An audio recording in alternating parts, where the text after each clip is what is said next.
What is up, human beings?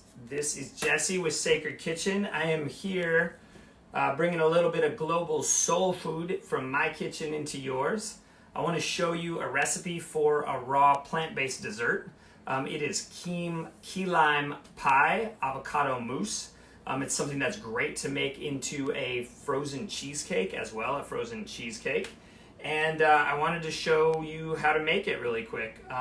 And I also wanted to invite those of us who are going to be in the Foundations of Flavor class to, if you want to do this early, we have a really big curriculum and we're going to be plowing through an amazing amount of deliciousness in 90 minutes. And this could be something that you would make in advance so that, the class has a little bit more ease for you if you're worried about keeping up.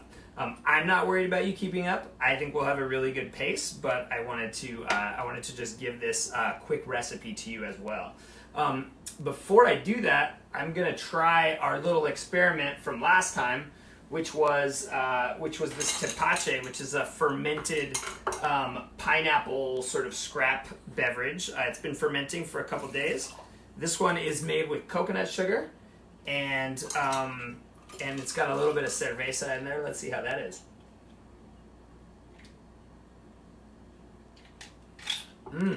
Delicious. Let's try the other one. This one was made with white sugar. Gonna see how this guy's coming along. We got a little bit of fizz happening here. Oh yeah, that's nice.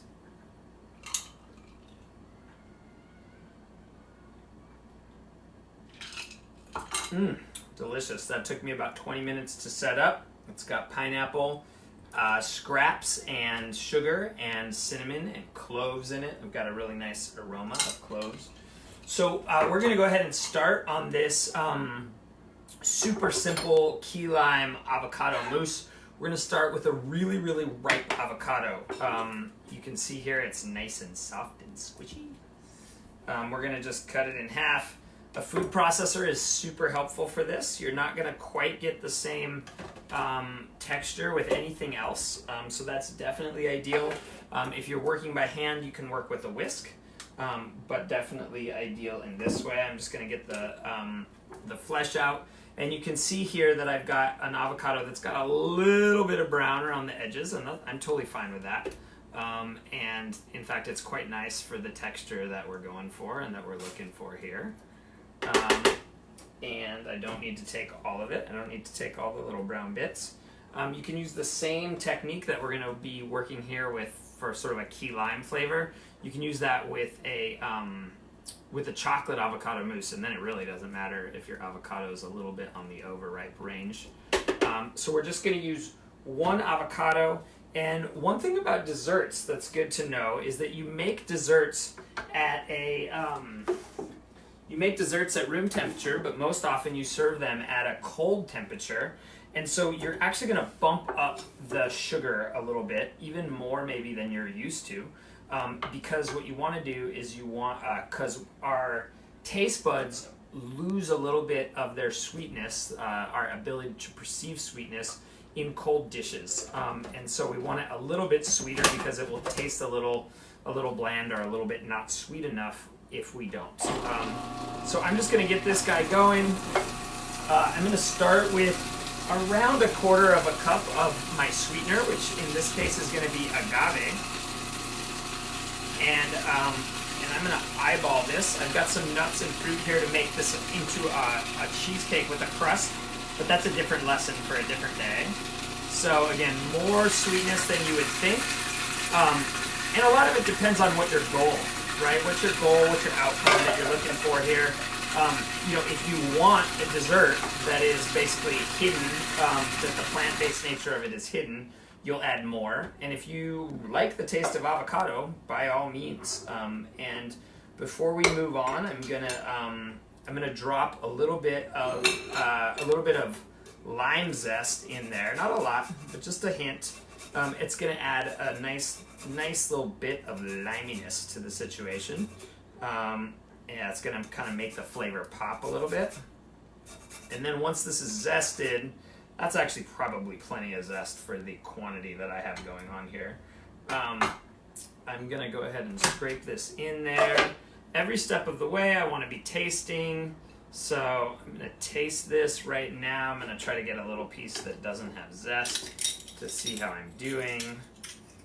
These will be a surprise in just a couple minutes. All right, we're going to see how we're doing on sweetness. I think it needs a little bit more sweet, but I also don't have my acid in there yet. I'm going to add just a couple drops, drippity drops of vanilla. Price of gold. Let's use it sparingly. And then I'm going to squeeze my lime in there. Get some fresh squeezed lime juice. That's obviously the best. I do got a little bit of canned lemon juice here, which works great. It's totally nothing wrong with it. Super delicious. Fresh is always better. And really lemon, lime, it just depends what you're going for. I mean, for me, I would be, if I didn't have these limes handy, I would be super excited about using some of the Meyer lemons that grow across the street for me. So I'm going to be generous about my lime there. All right. Let's see how we're doing here. We're going to get this all going in, and I'm going to use just a teeny tiny pinch of salt to bring all of the flavors out, bring it all together. That's actually one of the primary tools that are primary reasons that we use salt. Not to make things salty, but to actually bring all of the flavors in a dish out. So let's give this another try. Now we've got our zest in there. We've got a ton of avocado fats, which should be nice and delicious. I'm going to scrape this down really quick, see where I'm at. And we're going to go ahead and take this all the way through today to completion, just so you can see what a finished plate might look like. But what you actually would do when we're done with this is you would go ahead and get it in the refrigerator. One more time. Let's see how we're doing here.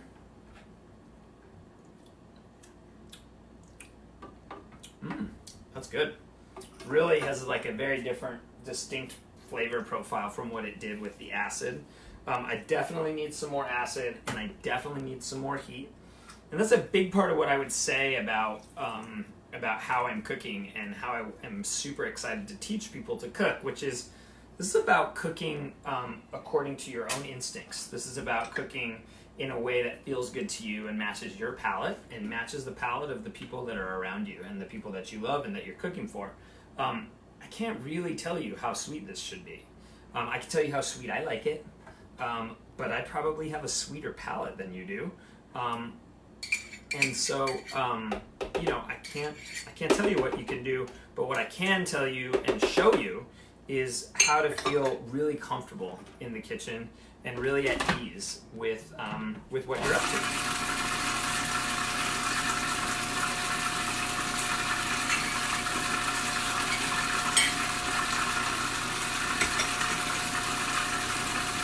Just gonna give it a few more moments. Gonna give it another little taste.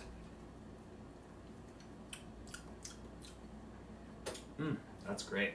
So now one more thing that we're gonna do is I've got a tiny bit of melted coconut oil.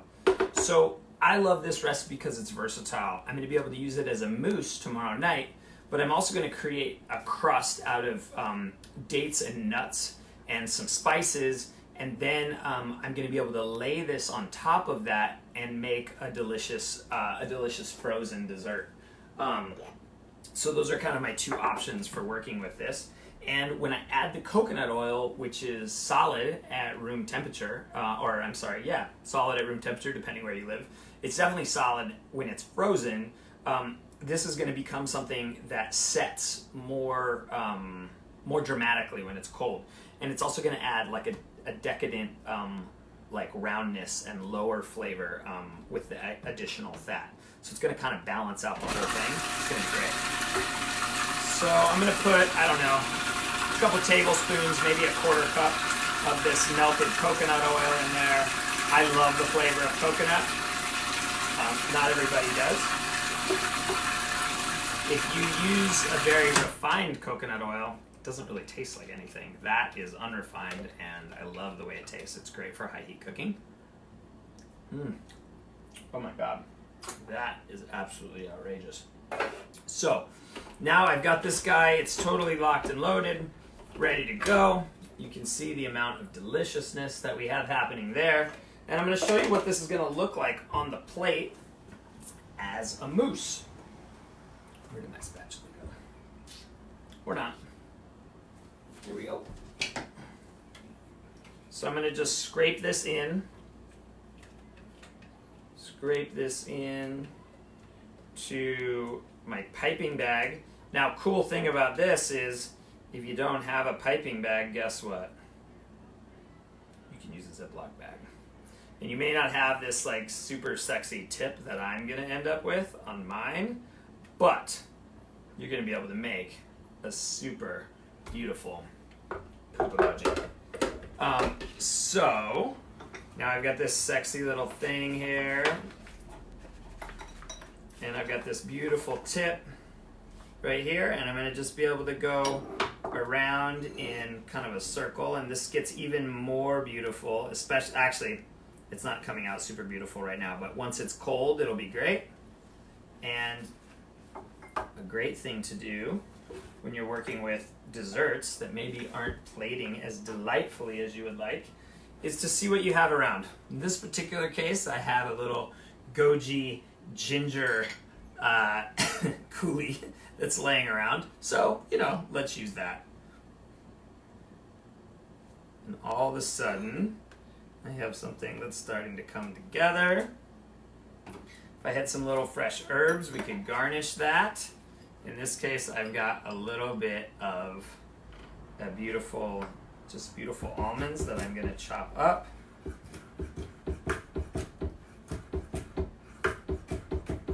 And I'm gonna add some sprinkles to it. And all of a sudden, my not super sexy dessert, which is really designed to be served cold, just for the sake of presentation, doesn't look so bad. So there's a couple things to think about. I really hope that, first of all, you'll join our Foundations class, Foundations of Flavor. If you want to make this dessert in advance, we'll get to play with some technique. And I want to talk to you a little bit about some really important things to think about and to bring into the kitchen.